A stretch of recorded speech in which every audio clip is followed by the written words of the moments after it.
Mr. Speaker, the motion before this great House alleges that 2 years ago, since assuming office, I have acquired property and wealth whose estimated value of 5.2 billion shillings. A significant number of properties to which this sum of 5.2 billion is erroneously and maliciously attached belongs to my late brother, the late Honorable James Gachagua, and as demonstrated by his will, a copy of which is attached. The fact as follows. Olive Garden, my response. The allegations that I own the Olive Garden Hotel is false. The truth is that Olive Garden Hotel used to belong to my deceased brother, the late Honorable James Gachagua, and therefore has never been my property. This is information that most of you may be aware, as it is in public domain. Upon his demise, my late brother left a will in which, in his recognition that I can take care of his family, he appointed me as one of the executors of his estate. In the said will, my late brother directed that the hotel should be sold, among other properties, and proceeds distributed as per the will. I'm also listed as a beneficiary together with other persons named therein. In accordance with these instructions, the hotel was sold by the executors to a third party. Owing to the above, I do not own the hotel and have never owned it, contrary to accusation in the motion. For the benefit of this august House and the general public, I have annexed to this response copies of the following supporting documents. My late brother's will, sale agreement dated 17th May 2023, an official search for Olive Garden Hotel Limited. Mr. Speaker, Vipingo Beach Resort, just as in Olive Garden above, this allegation is also false. Vipingo Beach Resort belongs to the estate of the late James Gachagua. For the benefit of this House and the general public, I have attached annexed to this response copy of the official search for Vipingo Beach Resort Limited, confirming that the hotel is still in the name of my little brother's estate. Queen's Gate Service Apartments. The allegation is also false, and the property belonged to my late brother. Queen's Gate Service Apartments, registered in the name of Vipingo Beach Resort Limited, was sold to Cooperative Bank of Kenya Limited, Staff Retirement Benefits Scheme, as evidenced by the agreement for the dated 4th May 2022, and a transfer dated 5th October 2022, marked Annex RG6. Land parcel Ruguru, Kiamariga 2023 in Madeira East constituency, which have originally constructed a helicopter landing facility. My response is, I do confirm that I own the above referenced property, which has approximately 2.5 acres in size, and which I have planted napier grass for my dairy cows. I purchased the land in the year 2023 for 3.5 million from farm proceeds coming from my dairy farm. I have read through the motion, and there is no iota of evidence adduced of the impropriety in the way I acquired this small property. Finally, on this matter, I wish to confirm that there is no helicopter landing facility or this particular parcel on the motion. This part is also false. I attach a copy of the agreement for purchase of this property marked Annexure RG7. 40 acres of land purchased in Kakuret within Kabraine in Nyeri County. My response. I confirm that I own a property, having bought it in 2015, a time when I was not a state officer. I had not even been elected as Member of Parliament from the Honorable Joroge Wainaina, Member of Parliament for Kenny, who is present in his house. Or I'm not sure whether he's present. Therefore, this property I purchased 10 years ago, and not 2 years ago, during my tenure as Deputy President, and as indicated in the motion, the allegation is false. I have read through the motion, and there is no iota of evidence adduced of any impropriety in the way I acquired this property. For the benefit of this august House and the general public, I have annexed to this response copy of the agreement for sale and purchase of this property marked as Annexure RG 8. 80 acres of land in Meru County. For the record, I wish to confirm that I do not own 80 acres of land in Meru. This allegation is false.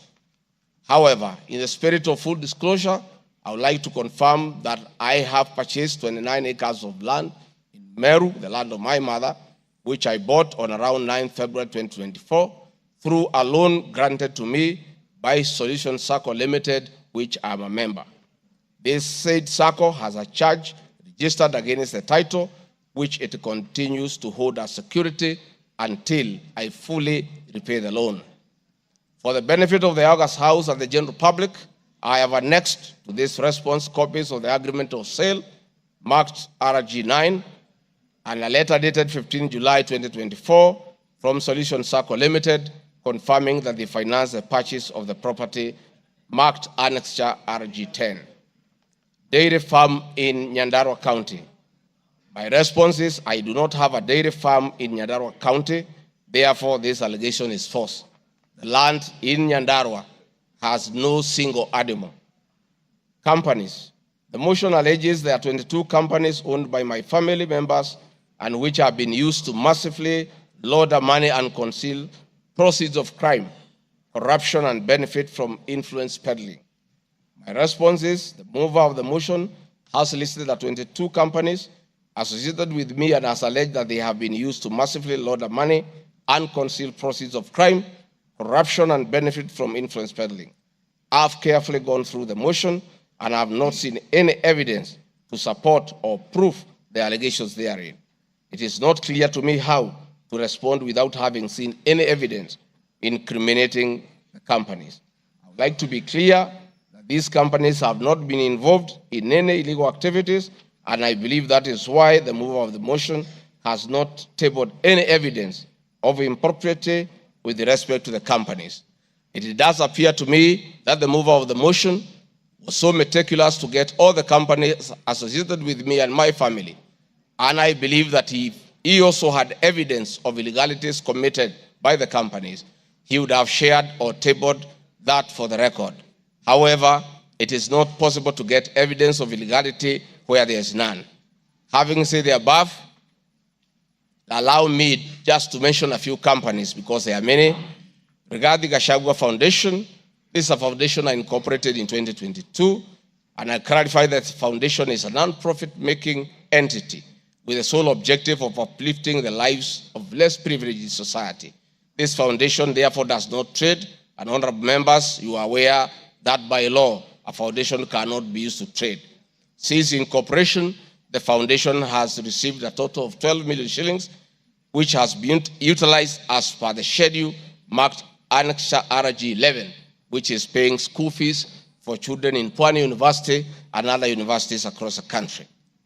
Dorcas Regarding Foundation, because she is not here to defend herself, this is a foundation founded by my wife, Pastor Dorcas, incorporated immediately we came into office as a non-profit making entity for the sole purpose of rehabilitation of drug addicts, widows, single mothers, and orphans. A brief write-up of this foundation, together with its achievements, is annexed herewith as Annexure RG 12. It is in public domain that Pastor Dorcas have been around the country doing work of rehabilitating drug addicts and helping others who have challenges. There are many other companies that are here that I don't, because this is a house of record, I don't want to bother the members of parliament of going through all of them. I want to probably only talk about Wamunyoro Investments Limited, named after my village in Wamunyoro. This company was incorporated 21 years ago before I became deputy president, and it's a company that holds family property. Mr. Speaker, sir, I've been accused of exerting influence on officials in the Ministry of Lands to issue an allotment letter to Wamunyoro Investments Limited and using the fraudulently acquired documents in support of a court case. My response, Mr. Speaker, sir, and honorable members, I wish to confirm that Wamunyoro Investments Limited has never been issued with any letter of allotment for land in Embakasi. Wamonyoro Investments Limited purchased this land from a third party in the year 2012. The company's ownership of this property has been confirmed through two legal processes. One, a case was filed before the National Land Commission in the year 2016, adjudicated, and a determination was made that this property belongs to Wamonyoro Investments Limited. That was long before I became the Deputy President of the Republic of Kenya. Again, a matter was filed in High Court, case ELC, case number E242 of 2022, which was filed before I became Deputy President. All the documents filed in support of this case were filed in court before I became Deputy President, and no documents have been filed by myself in court upon becoming Deputy President. This being the case, it is not true that I have used my office as Deputy President to manufacture documents filed in this matter. The High Court found that this land legally belongs to Wamonyoro Investment Limited and issued the appropriate direction. This matter has since been challenged in the Court of Appeal. I invite any honorable member who may want to be enjoined in this case to have the liberty to do so. Mr. Speaker, sir, I have been accused in the irregular procurement of mosquito nets at a cost of 3.7 billion. In response to paragraph 45 of ground 7 at page 23 and 42, paragraph 78 and ground 11 and page 36, 37 or 42 of the impeachment motion, I wish to respond as follows. It is not true, as claimed in paragraph 3 of the witness affidavit of Andrew Mulwa, that I was involved in the KEMSA 3.7 billion irregular procurement of malaria nets, either directly or through proxy. Further, Shobika Impex Limited was not awarded the subject tender as the acting director of procurement, Dr. Justice Kinoti, by letter 5th May 2023, formally notified Shobika Impex Limited that its bid was unsuccessful because its tender security was not paginated and the tender was hence non-responsive. That is clear at paragraph 4 of the witness affidavit of Andrew Mulwa. He contradicts himself by claiming that on 11 July 2023, I pressured him to surrender the original bid board, yet by the letter dated 5th May 2023, KEMSA had requested for collection of the original bid. Thus, there was no cause to pressure to be exerted on Mr. Mulwa for any other purpose. I am aware of a foreign company known as Shobika Impex Private Limited, domiciled in India, and which appointed Crystal Kenya Limited as its local agent in the year 2014, that is 8 years before Gachagua became the Deputy President. To date, Crystal Kenya Limited has complied with the agency terms between itself and Shobika Impex Private Limited, annexed hereto and marked as Annex RG18 in an appointment agency letter by Shobika Impex Limited in the year 2014. Sometime in 2023, Kenya Medical Supplies Authority advertised tender number GF-ATM MOL NFM 2022-2023 for supply of long-lasting insecticidal nets using the international open tendering method of procurement on behalf of the Global Fund.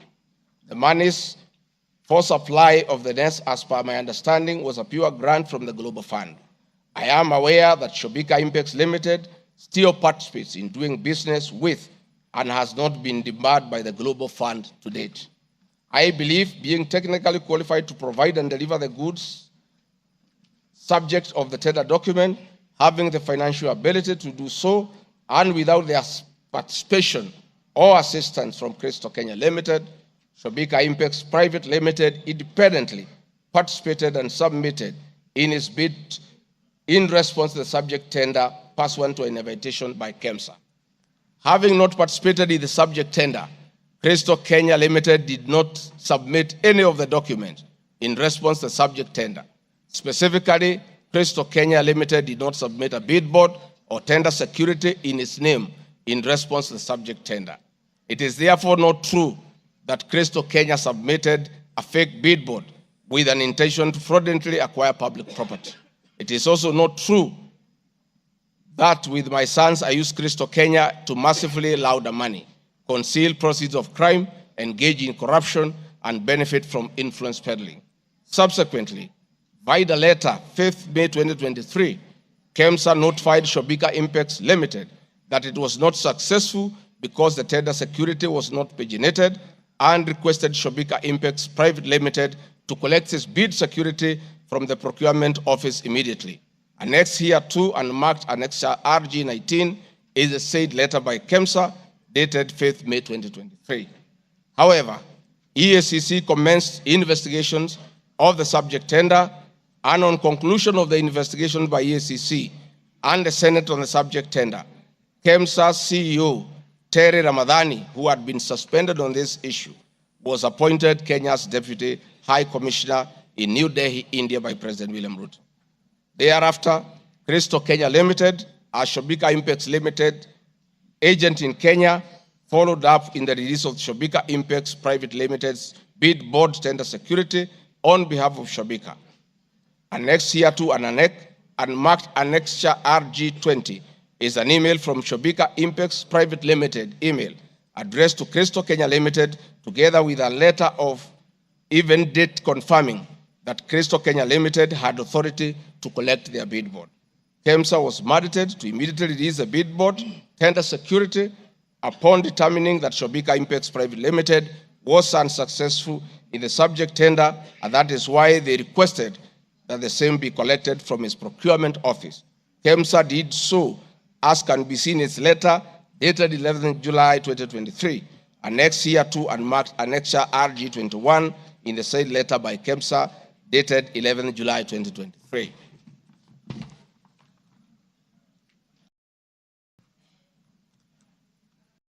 Mr. Speaker, noting that Shobika Impex Private Limited was not successful, it did not supply any goods, and it did not receive any public funds in payment thereof with respect to the subject tender.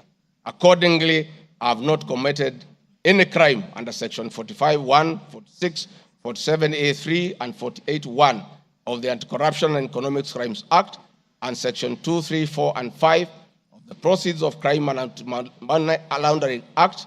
Further, I have not breached Section 34 of the Leadership and Integrity Act, for I did not bully any state or public officer with respect to the subject tender, and specifically, no evidence has been tendered to support the allegation at paragraph 78C of ground 11 at page 37 of 42 of the motion, which alleges that I summoned procurement officers in ministries and institutions, instructing them to direct procurement of goods and services in a specific manner.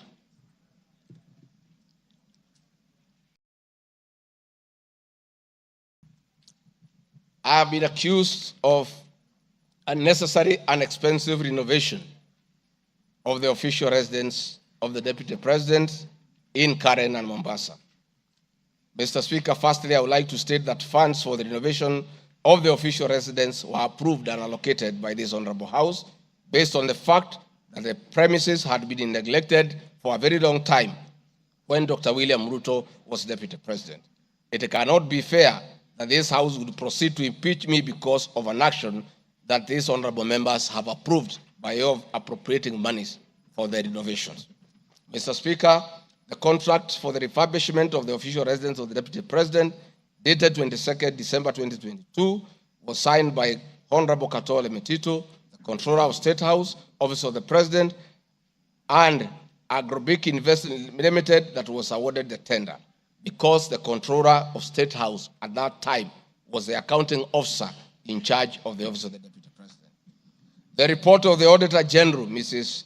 Nancy Gadongo, dated 24th January 2024, on the Executive Office of the President for the year ended 30th June 2023, gave the opinion confirming that due compliance with the Public Finance Management Act 2012, the report is annexed herewith and marks as Annex RG 23. I would also like to add that the Deputy President, as Deputy President, I'm not involved in procurement processes of my office, whether directly or indirectly. I would also like to state that I do not know the company, Agropric Investments Limited, which undertook the renovations. I do not know the directors and the company. I did not participate in the tendering or supervising of the same. The motion dated 26 September 2024 alleges that on 29 January 2023, 45 million Kenya shillings was transferred to Bayani Enterprises Limited, which is alleged to be a special purpose vehicle used by me to siphon public funds. No evidence whatsoever is contained in the motion showing that the said company is in any way connected to me or that I have any beneficial interest in the said company, which I am neither a director or a shareholder. I categorically refute the allegation, which is false and unfounded. Mr. Speaker, I would also like to confirm that I'm not a director or a shareholder, directly or indirectly, of the company called Agro Brick Investments Limited, and I do not know its shareholders or its directors. Mr. Speaker, there is an allegation of dubiously acquiring substantial portion of the sum of 100 million paid to Lusona Events Limited. My response, Mr. Speaker, is just like in the above other matter. I have read the motion and I would like to state that there is no evidence that this company is linked to me. I wish to categorically state that I have no beneficial interest in the said company and neither am I affiliated in any way to the directors and shareholders of the said company. I would also like to state that I'm not a director or a shareholder of the company and do not know its shareholders or its directors. I do not sit in a tendering committee. I am not the accounting officer of the Office of the Deputy President. I have also not had any complaints against the manner in which the company undertook the work. I am unable to confirm the allegations on funds withdrawn from the account of the company since I am not a signatory to its account. I am not associated with the company in any way whatsoever. Mr. Speaker, the motion dated 26 September 2024 claims that I am reasonably suspected to be the principal beneficiary of the dubious transactions. However, Mr. Speaker, no evidence has been adduced or annexed to the motion to give credit to the allegations or suspicion. I categorically refute acquiring or benefiting from any funds paid to Lusona Events Limited, and therefore the allegation is false and unfounded. Mr. Speaker, I have been accused of siphoning money through St. Nicholas Rehabilitation and Industrial Training Institute Limited. My response, Mr. Speaker, is that the motion dated 26 September 2024 makes the claim that a payment of 21 million was made to a company called St. Nicholas Rehabilitation Center and Psychiatric Hospital. Then subsequently payment was made to Umalari Motors Limited. The motion claims that it is suspected that the entire transaction was used by me to siphon public funds and the payments typify money laundering transaction. I am not a director or a shareholder of this company and I've never received any payments from this company. Similarly, I'm not affiliated or related to the shareholders and directors of the two companies. No evidence has been annexed to the motion showing that I was a beneficiary of the funds paid as alleged. I wish to point out that I'm not the accounting officer in the Office of the Deputy President and I'm not aware that the payments made to this company by the office. The allegation is therefore false and unfounded. Mr. Speaker, there is an accusation of alleged sensational but false accusations against the Honorable Lady Justice Esther Maina. My response, Mr. Speaker, it is alleged in the special notice motion on ground 4 on page 14 at a gross violation of the Constitution that I publicly attacked the Honorable Lady Justice Esther Maina and forcefully threatened to bring action against her. First, Article 160, Subarticle 5 of the Constitution provides that the judge cannot be found liable in a court of law for actions taken in good faith in lawful performance of their work.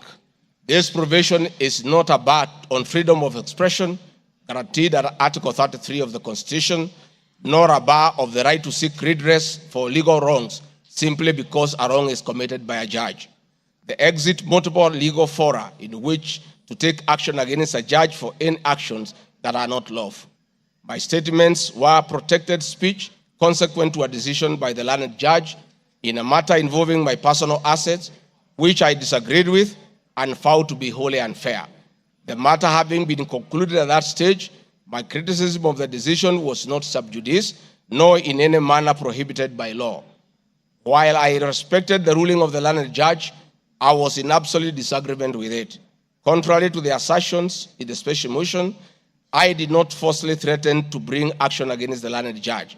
I took actual legal action available to every citizen of Kenya under Article 160B, subsection 2 of the Constitution, which allows any person to petition the Judicial Service Commission for removal of any judge and filed a legal complaint before the Judicial Service Commission, JSC, in March 2024. The complaint being live before JSC, discussion of the conduct of the learned judge in the said manner here would be sub judice. A copy of the complaint is annexed herewith and marked Annexure RG 24.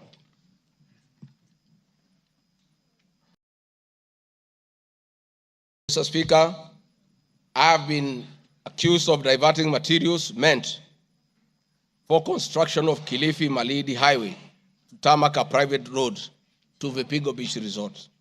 My response, Mr. Speaker, I reiterate that Vipingo Beach Resort is registered in the name of the estate of my late brother, Honorable James Gachagua. Number two, the facts are as follows.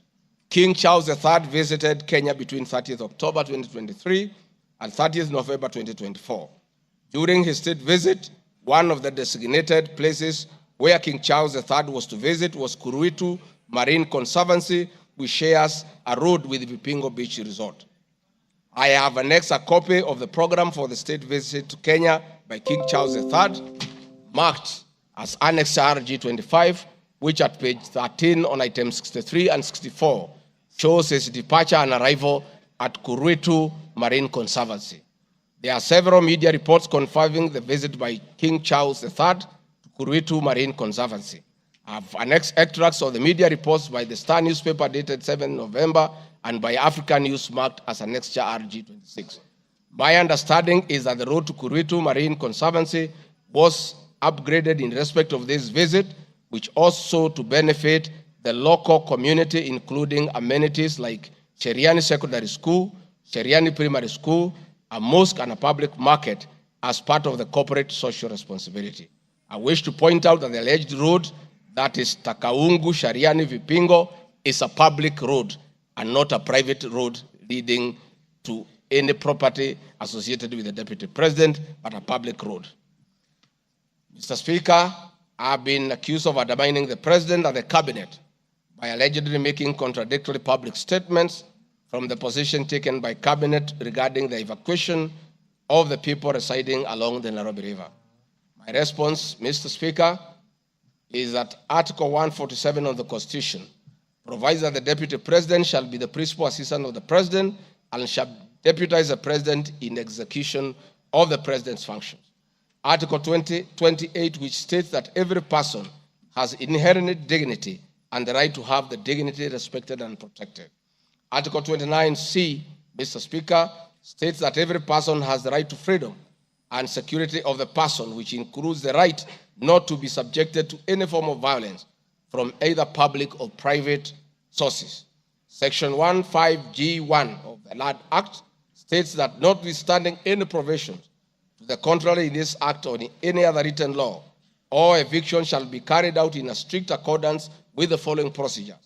Be preceded by proper identification of this taking part in the eviction or demolitions.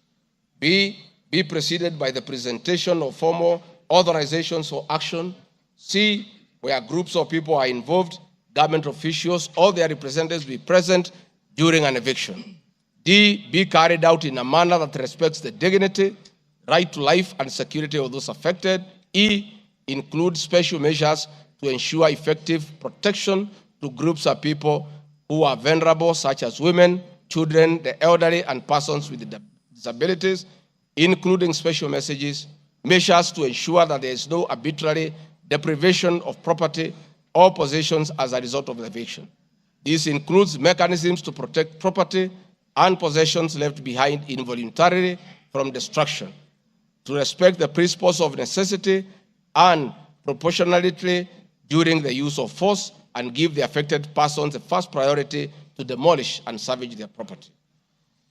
Critically, our Constitution provides at 147(2) that first the Deputy President shall perform the functions conferred by this Constitution and any other functions assigned by the President. Pursuant to Article 3 of the Constitution, I, as well as every other citizen of Kenya, and state or public officers have an obligation to respect, uphold, and defend this Constitution in performing any of my functions. This, the national values and principles of governance contained in Article 10 of the Constitution, by those state organs, public officers, and all persons, including myself as Deputy President, wherever we make or implement public policy decisions. In addition to this matter, Mr. Speaker, these national values and procedures include the rule of law, democracy and participation of the people, human dignity, equity, social justice, inclusiveness, equality, human rights, non-discrimination, and protection of the marginalized. Adherence to these principles become extremely important when we as state officers are contemplating legal evacuation of citizens with a duty to avoid inhuman forced eviction that will be contrary to our Constitution and international law. While campaigning with President William Ruto, and subsequently when I was sworn in as Deputy President, the President and I promised as a key pillar of the Kenya Kwanza government that there will be no forced or unlawful evictions and that all evictions will be human and entail legal compensation. Mr. Speaker, the Office of the Deputy President has undertaken extensive engagement with all parties in regard to cabinet decisions on eviction, which I fully support, including the Nairobi River, which is an entity under the Office of the Deputy President and the County Government of Nairobi. Adherence to these principles become extremely important when we, as state officers, are contemplating legal evacuation of citizens with a duty to avoid inhuman forced evictions that will be contrary to our Constitution and international law.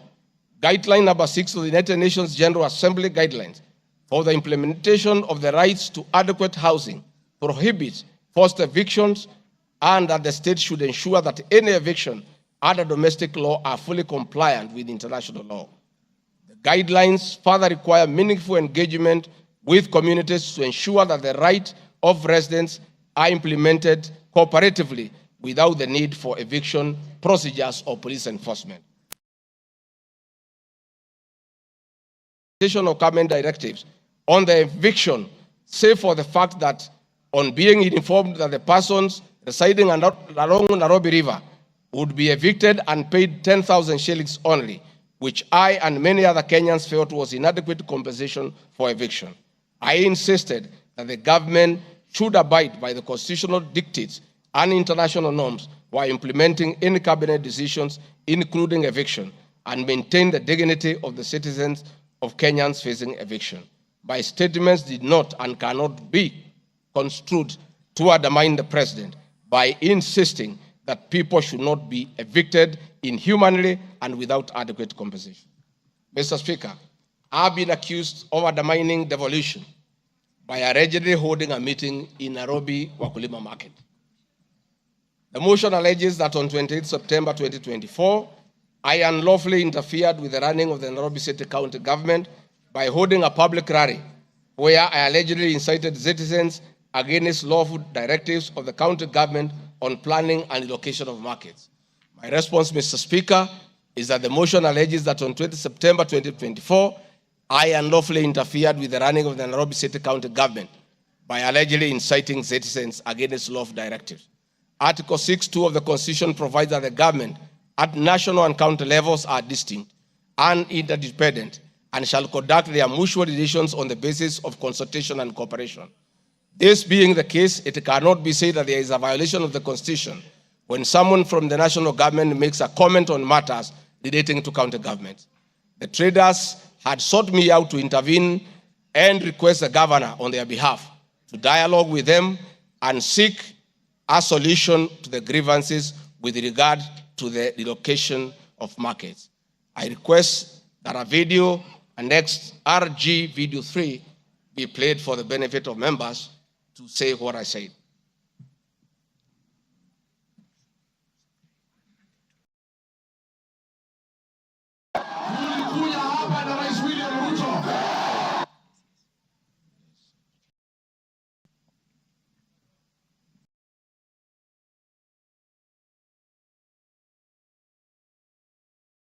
Please play the video for us.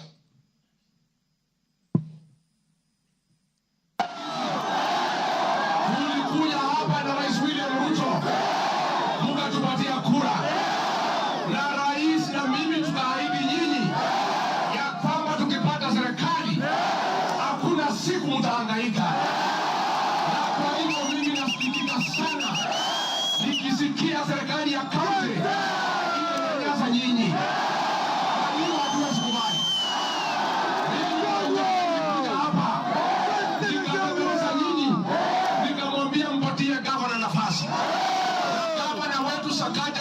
Tukakubaliana ya kwamba akiwa gavana wa Nairobi, Rais William Ruto akiweko, mdogo wake, wafanyi biashara wetu watapata nafasi ya kufanya kazi yao.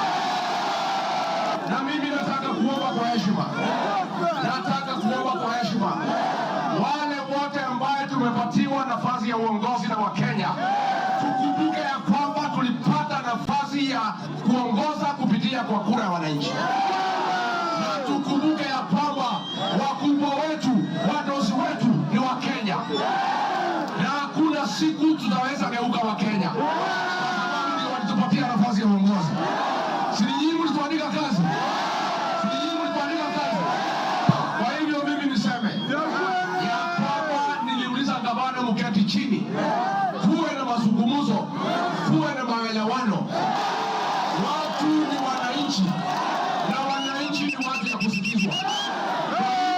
Mimi niko hapa kumhakikishia ya kwamba nimemuuliza gavana kwa heshima, na mimi sina kiburi. Mimi namuomba akiwa kiongozi wetu hapa Nairobi, asikuwe mtu ya kugeuka watu walimchagua. Mimi nimemuomba na nimemwambia yeye akubali aketi chini na kamati hii soko ime... Thank you, Mr. Speaker. My counsel has just drawn my attention that in my earlier explanation on Nairobi River, I have a video 1 and 2 that I would like you to play so that I buttress my point on what I meant. Please, video 1 and 2. People of Kenya to work hard. We don't have a choice. Once we try to fix this economy and create a good working environment where we don't criminalize enterprise, where ordinary Kenyans are allowed to work, where businessmen are not harassed by KRA,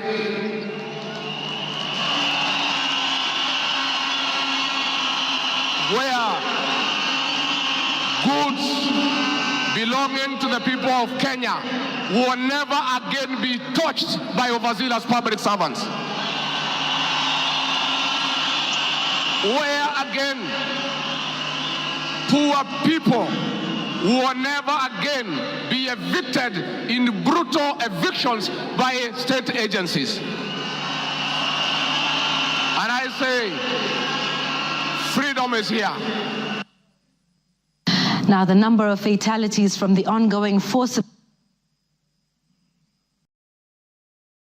eviction by the government has risen to 3, with another tragic loss in Mathare on Monday.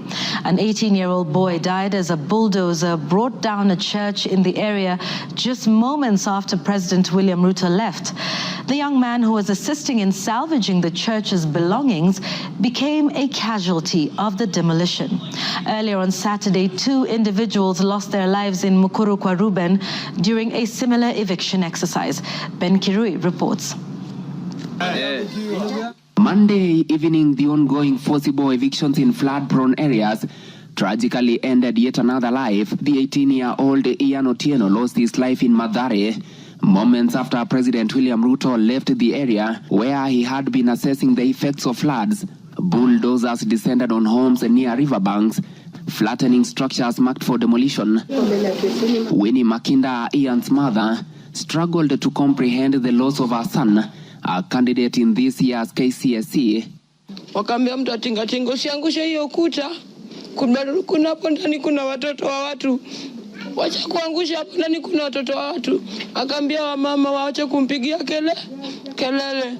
Reports indicate that Ian Otieno was trying to salvage church properties when the bulldozer brought down the wall, leading to his sudden demise. Huyo driver wa tingatinga vile tu alianza kubomoa hata mara ya kwanza huko mbele alikuwa tu anakani kama hata watu wakimwambia ngojea watu watoe vitu hataki kusikia. Nilichimba hivi, mtoto wangu alikuwa anataka kutoroka, sawa. Unasikia alishika mtoto wangu na hiyo kitu hapa. Mtoto wangu akienda hivi. Mtoto wangu ana hivi. He said death led to demonstrations by residents, prompting police intervention. The law enforcers lobbed tear gas canisters to disperse rioting residents. Watu wakachukua mwili tena tuonyeshe maskari yenyewe wametulia mtoto. Maskari kutuona kwa gate wakaanza kutoa gun. Wakaanza kulipua shoot. Residents insist they will comply with government orders to vacate houses along riparian lands only if provided with alternative housing solutions.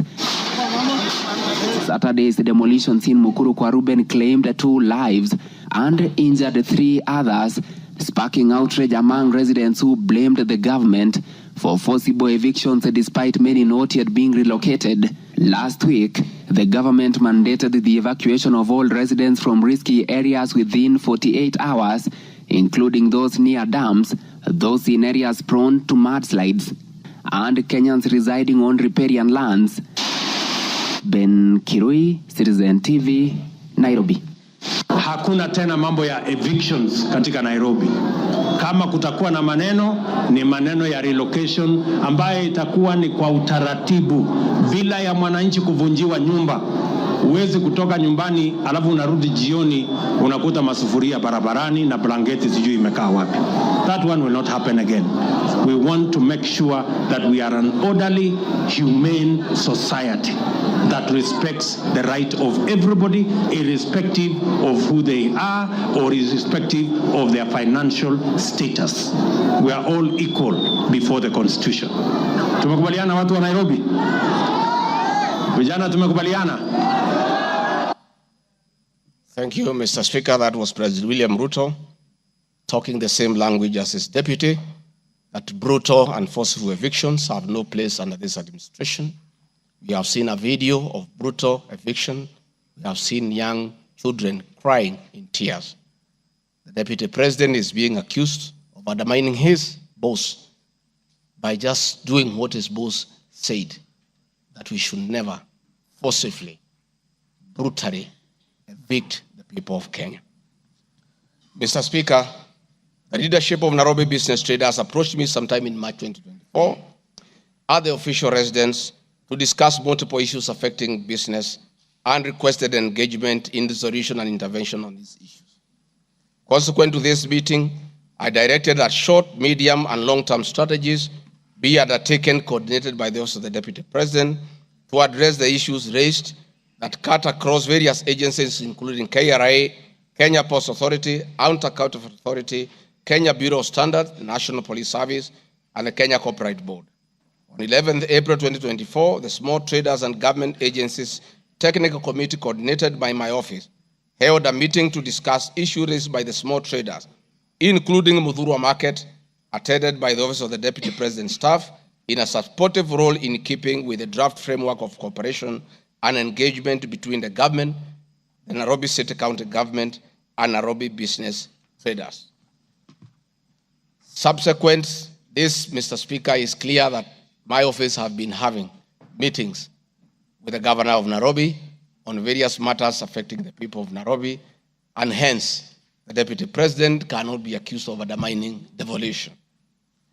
Mr. Speaker, I've been accused of undermining devolution by allegedly holding meetings to fight alcohol.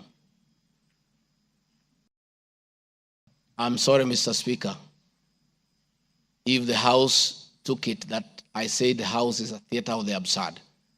I was talking about this specific charge of undermining devolution by holding meetings to fight alcohol to be discussed in this House. That to me is what I thought that moment. If it's 5 minutes or 10 minutes, that would be the theater of the absurd.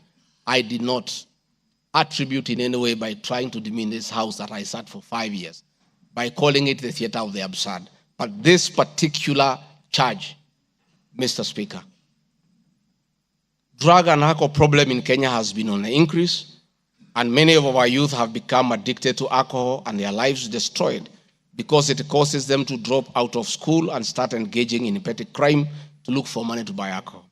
I'm a strong advocate for youth rehabilitation from alcohol and substance abuse, which I continue to encourage and support in order to save our future. With regard to alcohol control and regulation, I wish to state that I have held several meetings with the governors in Meru, Chuka, in Mombasa, in Nakuru, in Nyeri, and the efforts that President William Ruto asked me to lead in eradication of illicit brew has been very successful, and we have been working with the governors and county assemblies who have been developing legislation on the control of licensing of alcoholic drinks. If there is one program that has had the best working relationship between county governments and the national government, it is this particular program. I'm a bit emotive about illicit alcohol because I lost my brothers. One who was a medical doctor to alcohol, another who was a farmer to alcohol. I take it passionately. I don't know who complained about this particular charge. I have not seen any evidence of any complaint, and I have not had any person in Kenya complaining that the deputy president is undermining with the devolution by leading the war on illicit brews and drug abuse.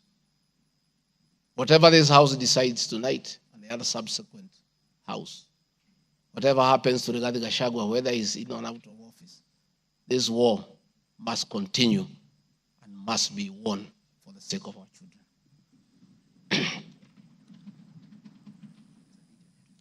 I want us to watch video number 4, RG4. Leaders, those of us who have been elected, Madam Waiguru, Governor Kahiga, Badirisha, Kangata, Wamatangi, what shall we tell our people? Where are we? What shall we tell the people who elected us? When we meet them, what shall we tell them? When our children got wiped out by alcohol and drugs, where are we? We'll have nothing to say. Dede Nyoro, Kimani Ichung'wa, Madenge, mutaambia watu nini? Mukami, mutaambia watu nini? So please, this forum here today, let us be open and candid. Speak from your heart. Let us know what ails us. What is it must we do? We have the support of the president, and he is waiting. He has told me by 7 p.m. today, he wants a report. He cannot accept this situation. He cannot. Neither can I. And none of you should accept this situation. It is not right. It is not fair. It is not acceptable. We must deal with it as leaders. And we are here, we are all leaders. As an OCS, you are a leader. That's why you have been given that responsibility. As an ACC, you are a leader. County Commissioner, wewe ni kiongozi. DCIO, wewe ni kiongozi. Sisi ni viongozi. Na juu ya hayo, sisi ni wazazi.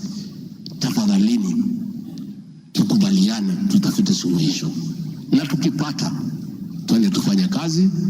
It is possible. It is doable. It is something that we can do. Thank you, Mr. Speaker. It's very clear that the meeting had all governors, members of parliament who are present here today, policemen, everybody, and we are all in agreement that the war must be won. It cannot, but the deputy president should be impeached for leading the war on alcohol. Sensational statements against the National Intelligence Service, its Director General, and officers. Mr. Speaker, during the assumption of office, I took an oath of allegiance in the following terms. Oath or solemn affirmation of allegiance to the President, Deputy President, In full realization of the high calling, I assume as Deputy President of the Republic of Kenya, I do swear solemnly affirm that I will be faithful and bear true allegiance to the Republic of Kenya, that I obey, preserve, protect, and defend this Constitution of Kenya, as by law established, and all other laws of the Republic, that I will protect and uphold the sovereignty, integrity, and the dignity of the Kenyan people. So help me God. That is the oath that I took in Kasarani. Article 239, Article 3 of the Constitution provides that in performing their functions and accessing their powers, the national security organs and every member of the national security organ shall not act in a partisan manner, further in the interest of a political party or cause, or prejudice a political interest or political cause that is legitimate under this Constitution. Article 239, subarticle 5 of the Constitution provides the national security organs are subordinate to civilian authority. In relation to this allegation, I wish to state that the National Intelligence Service holds a very critical role in ensuring the safety and security of our country. They are responsible for gathering intelligence and share it with all our law enforcement agencies to ensure that the country is safe at all times. Consequently, when the country was caught flat-footed with regard to the scope and extent of the public's dissatisfaction with the Finance Bill 2024, which degenerated in a Gen Z protest, it pointed to the failure of the National Intelligence Service in carrying out its mandate. I am persuaded that the National Intelligence Service ought to have known beforehand that the public was completely opposed to the Finance Bill, and they ought to have briefed the President before the protest began, and this would have caused a change of tact by government regarding the proposed bill, and the protest which culminated in the loss of innocent lives and destruction of property could have been avoided. Hence, I expressed my opinion on this in my public media briefing in Mombasa, and my utterances were not any different from what happens in other countries when there is a lapse or failure by the intelligence agencies. The nation has witnessed unfortunate instances of several extrajudicial killings, abductions, and disappearances. I firmly believe that if the National Intelligence Service had acted diligently, these instances would not have been witnessed. Under the Constitution, the government agencies are supposed to be accountable to the Kenyan people, including the National Intelligence Service, and calling them out when a dereliction of duty does not amount to undermining them. I am also aware that the Kenya Kwanza government has been at the forefront in calling out officers who do not seem to understand their work.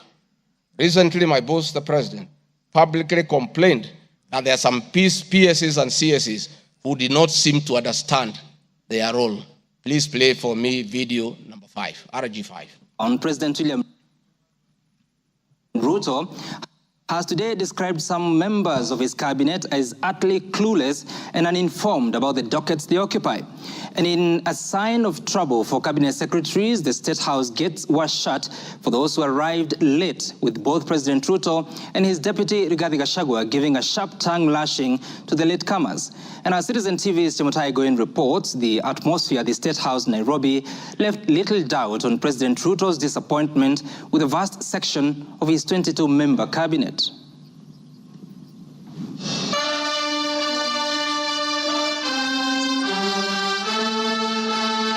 A cold morning in Nairobi, but the seats on the State House grounds came ultra-heated, particularly for cabinet secretaries.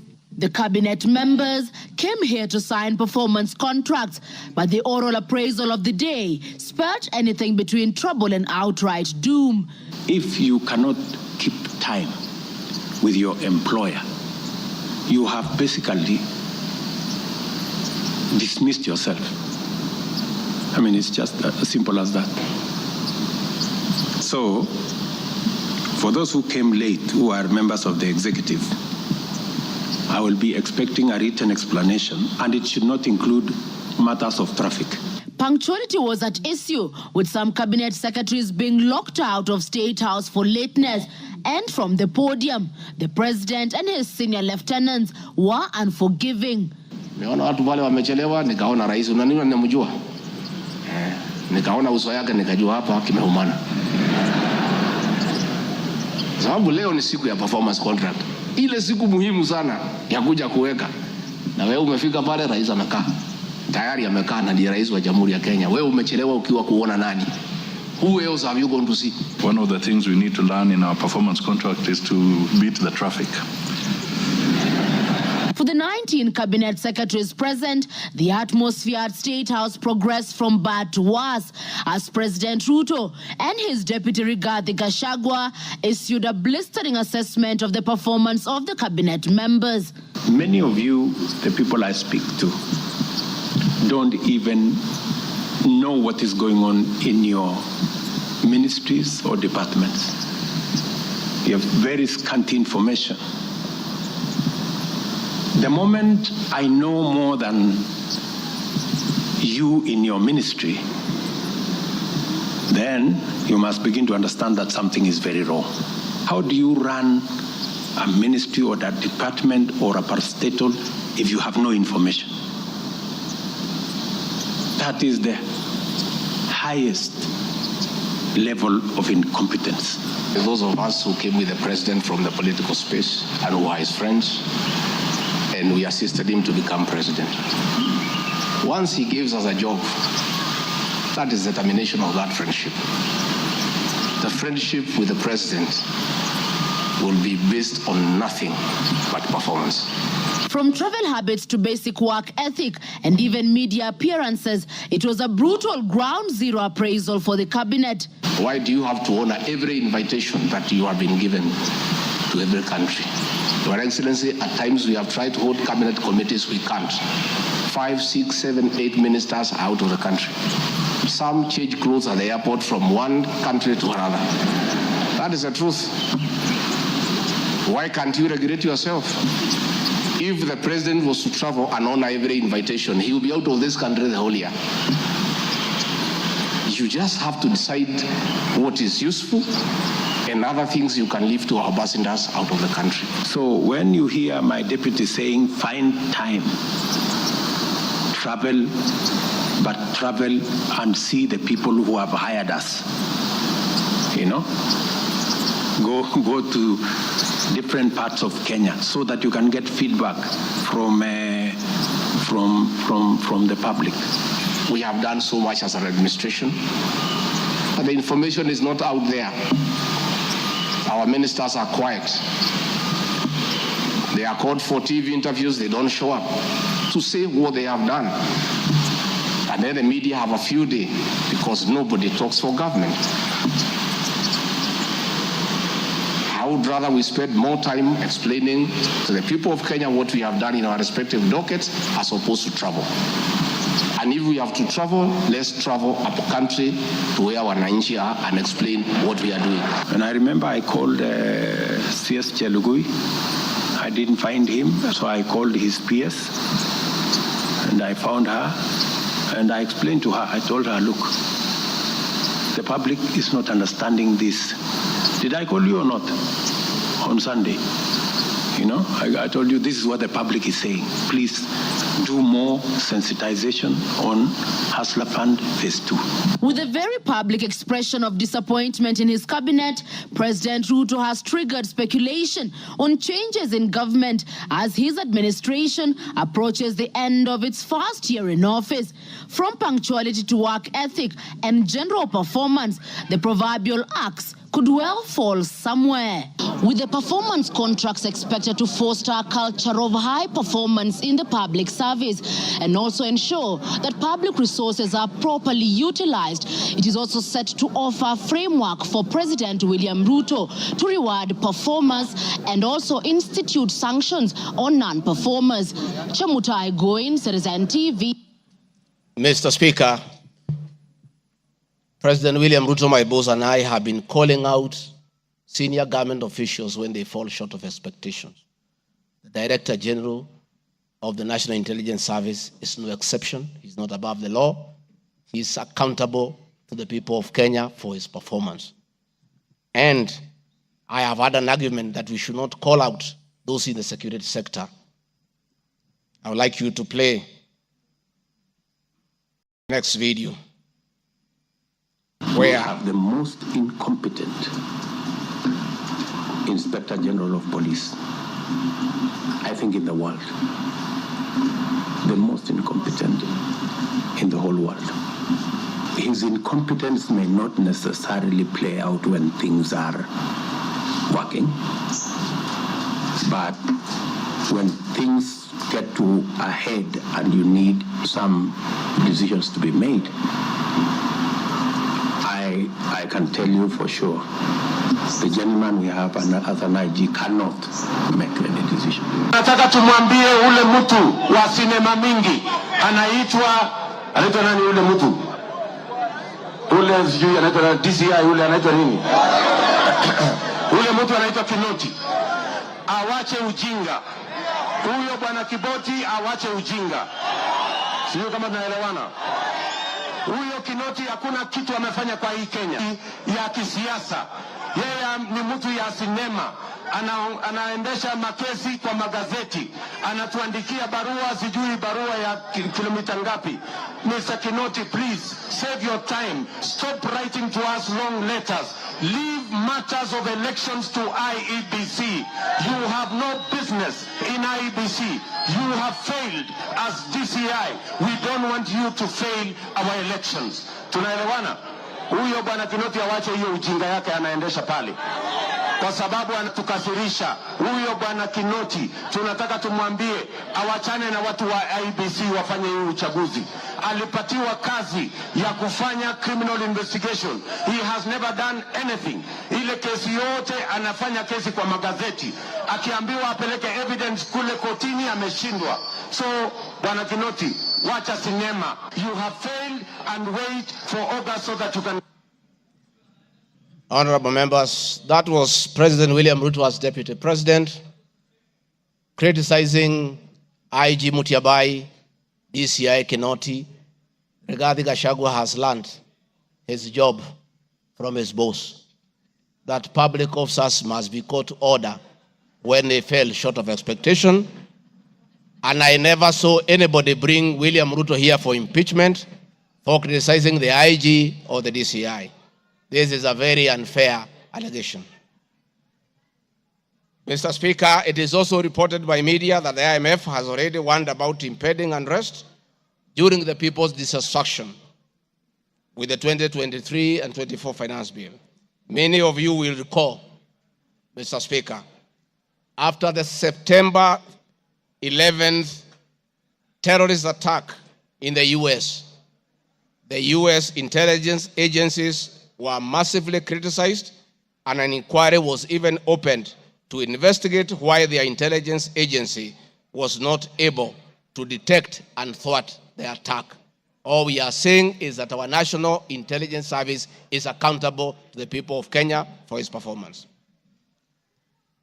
Mr. Speaker, conniving with cartels in the tea sector to block KTDA from implementing guaranteed minimum return, Mr. Speaker, I am here to see a shred of evidence to that effect, and I have nothing to say. I have seen an allegation that we have not been able to do coffee reforms. Mr. Speaker, out of my work, coordinating coffee reforms, the Cooperative Bill 2023 and the Coffee Bill 2023 is before this House. I request this House, after these impeachment proceedings, to embark on those two bills so that the coffee farmers can realize the full benefit of the coffee reforms that we have initiated. There is another allegation that I have taken control of a local cooperative society in Madeira constituency. I don't know the name of that constituency, of that cooperative. It is false. I am here to see any evidence. I have nothing to say because there is nothing to be said. On the issue of shareholding, which I think members are interested in listening to, I listened to you this morning, and it was quite emotive. By virtue of provisions of the third schedule of the Political Parties Act, the constituent parties of the Kenya Kwanza Coalition entered into various agreements, which were deposited with the Speaker of the National Assembly and the Speaker of the Senate for purposes of Article 108 of the Constitution of Kenya. The following were members: UDA, ANC, Ford Kenya, PA, Farmers Party, Chama cha Kazi, Communist Party, Economic Freedom Party, Service Party, Tujibebe wa Kenya Party, Umoja na Maendeleo Party of Kenya, and the Democratic Party of Kenya. In accordance with the provision of Clause 3, Schedule 3, a power sharing agreement and development agenda for the certain regions of Kenya, I attach copies of these agreements, RG32. All those agreements talked about specific regions. The leaders who appended their signatures canvassed issues of appointments to do with specific regions. Power sharing agreement between UDA and ANC and Ford Kenya, for example, say that the UDA would nominate the coalition president, the presidential and deputy presidential candidates that was honored. The president would guarantee the stature, the dignity, and financial and operational autonomy of the office of the deputy president, which I have been insisting on because it's part of the coalition agreement. The ANC would be allocated the position of the prime cabinet secretary, which has happened. Ford Kenya would be allocated the position of the Speaker of the National Assembly, and that is why Honorable Masika Wetangula sits here today. In accordance with Article 2 of the Power Sharing Agreement, ANC at Ford Kenya would have a 30% share is a word, of the national government positions.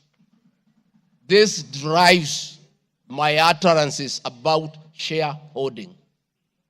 It is embedded in all these agreements that are attached here for you to read. I heard this morning an honorable member saying that the deputy president said the people of Ukabani will not get resources because they did not vote for Kenya Kwanza government. That is not true. The deputy president of the Republic of Kenya does not allocate resources. Resources for the development of the Republic of Kenya are appropriated by the National Assembly of Kenya, where I am today. The deputy president will help the president to oversee the implementation of funds allocated and appropriated by the National Assembly. It is therefore not possible that the deputy president of the Republic of Kenya has the capacity to deny any part of Kenya resources because of the way they voted. The decisions on how resources will be allocated for the development of the Republic of Kenya are made here by the honorable members. If your area has no development, please don't impeach the deputy president. Don't accuse him of not giving you resources. You are in this house to make sure that your area where you come from is allocated appropriate resources, because that is your job. The agreements are attached, therefore I don't want to go into them. Let me say my speeches on the shareholder issue were informed by the aforesaid power sharing covenants, which are founded on law, having been deposited with the registrar of political parties, and lessons learned from the well-known disputed 202 NAC power sharing agreement. Further, sharing agreements are a feature of government formation in all democracies in the world that provide for the formation. My pronouncements on the issue, properly understood, are not only anchored in law, but entirely harmless and incapable of being construed as a basis for ethnic animosity, a danger to national cohesion, or a threat to national unity. On the contrary, coalition building has been one of the most important innovations since the disputed 2007 elections in ensuring stability, equitable sharing of political power, national cohesion, and fostering of national unity. Indeed, Kenya Kwanza main opponent in 2022 general election, Azimio la Umoja Coalition, One Kenya Coalition Party, was a political party consisting of 25 political parties who also executed a power-sharing agreement based on shares. I'm also aware that the Jubilee Coalition that executed a 50-50 power-sharing agreement between TNA Party and URP Party for 2013 general election. I have thus not violated Section 13(1)(a) and 62 of the National Cohesion Integration, nor has this commission summoned me to explain any of my comments and how it can affect cohesion. However, notwithstanding the said power share agreement, upon election as deputy president, I went out of my way, as required by the Constitution of Kenya, to serve all Kenyans, regardless of their political preferences, during the election or ethnic origin. I now produce the following video showing some of my speeches all over the country as marked RG Video 7.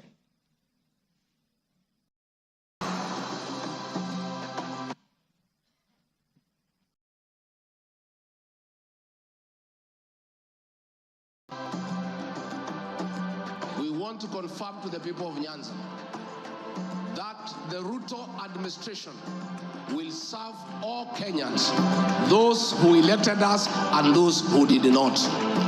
Kenya hii kila mtu afanyiwe kazi, kwa sababu kila mtu nalipa kodi.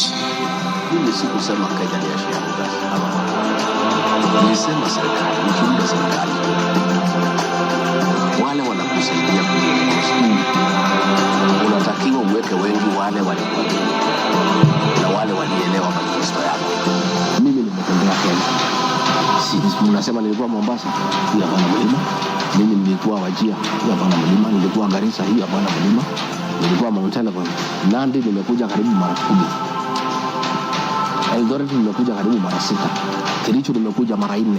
Tea conference ya chai tulikuwa na nyinyi, niliweka Kericho. For now, kazi yetu ni maendeleo. Tutafanya kazi na kiongozi wowote, akuwe wa chama ile, akuwe wa chama hii, we don't care. This is the time to serve the people of Kenya, and we shall work with all elected leaders, irrespective of their political affiliation.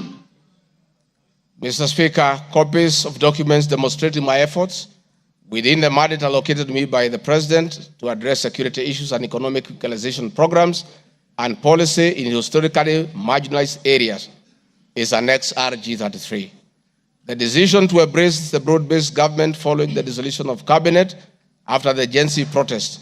I attached my video during the launch of the Honorable Raila Odinga's quest for EU chairmanship at State House, again as a demonstration of my embracing the broad-based government.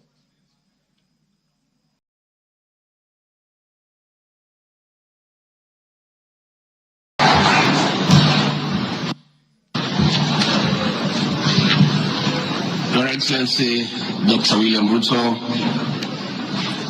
President of the Republic of Kenya and Commander-in-Chief of the Defense Forces, Your Excellencies, Heads of States and Government present, Your Excellencies, Ambassadors and High Commissioners and members of the Diplomatic Corps, Heads of Delegations, Members of Parliament and all dignitaries present, good morning. Your Excellency, let me say this is a great moment for our country. What a day, what a moment. We are here, Your Excellency, as a country to unveil Kenya's finest to go and lead Africa. It's a proud moment for this country. And I want to say, Your Excellency, the people of Kenya have been united to a man by the candidature of the Right Honorable Raila Odinga to be the chairperson of the African Union Commission. This is a quest that has brought pride to our nation. And I would like to tell the leaders here from Africa and the representatives that as a country, as we present the Honorable Raila Odinga to be our candidate, it is because Africa, our motherland, deserves the best.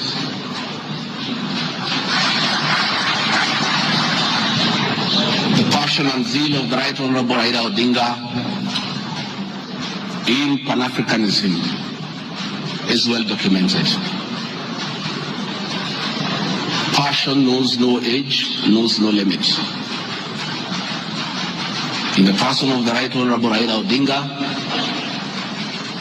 He'll join the ranks of Jomo Kenyatta and Kwame Nkrumah in pushing the agenda for Africa.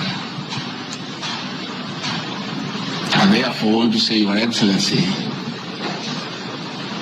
the lessons of today are that Raila Odinga, the Right Honorable, is a man of great resilience, endurance, and perseverance. Today, you are going to unveil the transformation of the Right Honorable Odinga from a national leader to an African statesman. And for us in leadership, we have learned great lessons of resilience, endurance, and perseverance. Somebody may ask, why is Rigathi Gachagua, who has before had issues with the leadership of Raila Odinga, as a truthful man, I had nothing against him. It's only that we were competing for the same position between him and my boss. Now that he is going for a bigger seat in Africa, all of us, from the president, I, and the rest of Kenya, are behind him. And the Right Honorable Raila Odinga, as a man who listens to the ground, let me confirm to you, I've listened to the ground, and all Kenyans across the political divide, across communities, are in support of your candidature, and we wish you well. Before I call Your Excellency, let me acknowledge the place of family, not just in our lives, but in leadership. I think it is a great moment for the Right Honorable Raila Odinga. It's appropriate that I acknowledge on behalf of the country the role Mama Ida Odinga has played in the life of this great son of this land. Mama Ida Odinga, we salute you as a country for having been a very strong pillar to your husband in very difficult times, and his lowest moments, you have always been there for him. We ask families to support their spouses. So Mama Ida Odinga, as we wish you happy birthday, it is my hope and prayer that your next birthday will be celebrated at Addis next year. And if you invite President William Ruto to come and he's not able to come, Mr. President, I'll be very happy for you to send me to represent you in that great birthday. We therefore want to say, as a country, it's a great moment. And the Right Honorable Odinga, I have noted with a lot of appreciation, my wife, Pastor Dorcas, who is a very prayerful woman, has been praying for me and the President daily. And I noted from yesterday she has added you in her prayer. And because her prayers work, we have no doubt that you will get this seat. Mr. President, it is now my honor to request you to come and anchor Kenya's finest and embark on a journey of transformation of the Right Honorable Raila Odinga from a national leader to a great African statesman. Thank you, Mr. Speaker. President William Ruto has many times appreciated my people issues and has repeatedly pronounced himself. Let me have the video number 9. And speaking of deputies,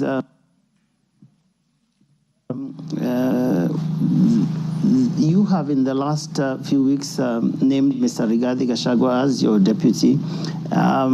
There's been quite a debate, and I'm sure you know that, around running mates in this country. Perhaps this would be a great time to shed light on why you settled on this gentleman. Rigathi Gachagua is somebody I have known. Rigathi Gachagua is a very passionate leader. Rigathi Gachagua is a people's person. He speaks about the things that I speak about. He speaks about ordinary people. He's concerned about matters to do with farmers. He's concerned about the things that are dear to ordinary Kenyans. And the nexus between me and Rigathi Gachagua is the people. He believes in bottom-up the way I do. And that is why I chose Rigathi Gachagua to work with me. Thank you very much. Speaking of deputies... Thank you very much, Mr. Speaker. In addition, and almost in conclusion, I am not the only leader at the national level who has encouraged unity among Kenyans based on shared regional, geographical, and economic and other factors. I have attached several articles. Luya unity is not optional, Moses Wetangula.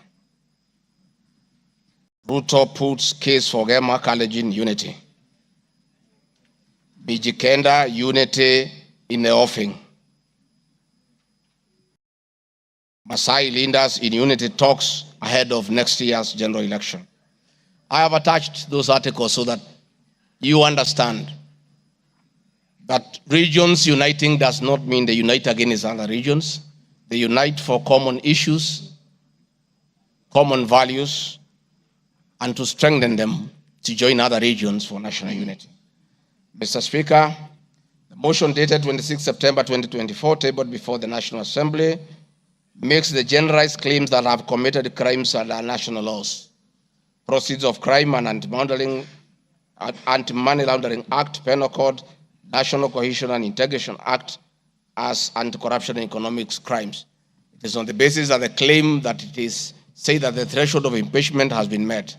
I'm not aware of any active investigations by any state agency for offenses under the said laws, neither have I been called upon to record any step pertaining to any investigation. Just like any other Kenyan, the Constitution accords me the presumption of innocence in relation to criminal offenses until the contrary is proved in a court of law on a specific standard of evidence.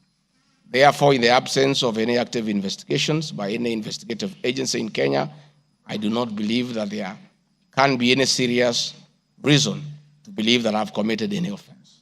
Otherwise, that will be an indictment of the intelligence agencies as well as investigative agencies.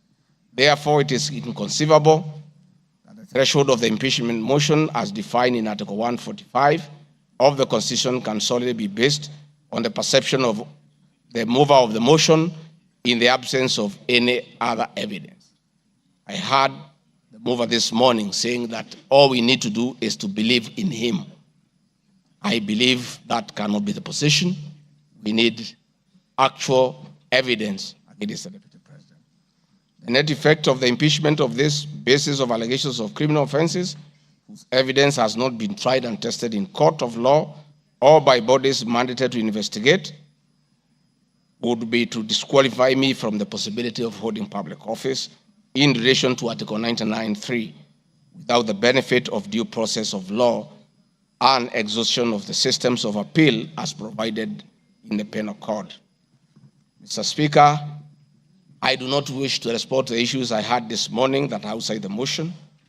I want to confirm that I have tremendous respect for Kenyan women, and I have never disrespected them.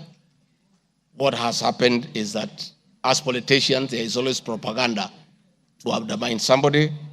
I call upon anybody with evidence that I have ever disrespected that person to come out and provide that evidence. I had my very great friend, the Honorable Faith Gitau, say that I disrespect women. Many times I've been to Nyandarua, I've referred to Honorable Faith Gitau as Ngatha. Ngatha is a Kikuyu name for a woman of great respect. That I have done countless times, is on video. Finally, the Honorable Bose Sholei, I heard what you said in Eldoret. I heard this morning that you said I should be charged with treason. But my sister, me, I'm a grateful man. I remember, and I'll never forget, during the last administration when I was arrested on fabricated charges for starting with President William Ruto against the wish of the government at that time. Gladys Bosholai came and sat with me at DCI headquarters, brought me tea, brought me lunch, sat with me, comforted me. At court, she coordinated the collection of 12.5 million shillings as my cash bail. She came to see me in Gigiri for 4 days and had very kind words for me. Despite what you have said, my sister, I do remember that one good thing that you did for me, and I'll love you and cherish you for the rest of my life. Finally, Mr. Speaker, as I wind up, I want to appeal to this Honorable House to consider the allegations against me by the mover of the motion, weigh it against the attached evidence, weigh it against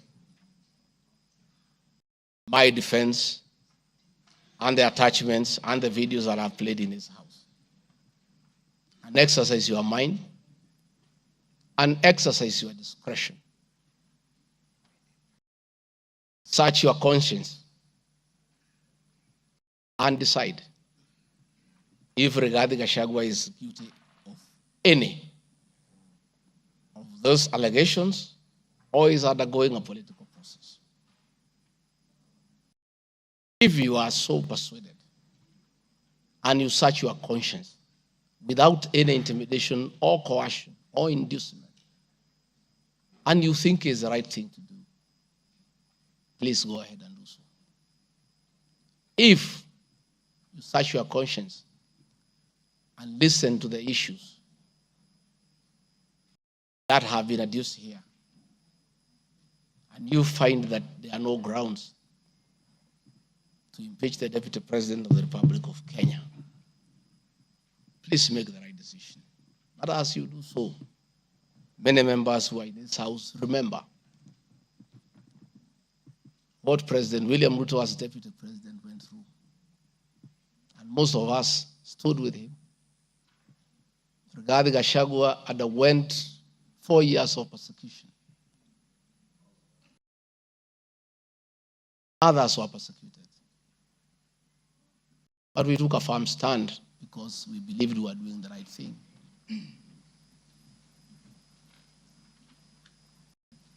His family underwent humiliation. His friends underwent humiliation. He was a haunted man. And on Inauguration Day, he pronounced himself that freedom is here.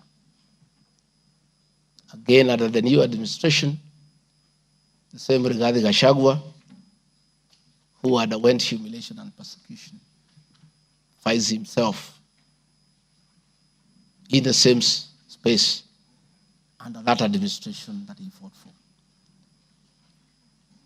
Try, look, reflect, and apply your conscience and make the right decision. Mr. Speaker of the House, I want to thank you for granting me this opportunity. And my address last night was not in any way meant to disrespect the House.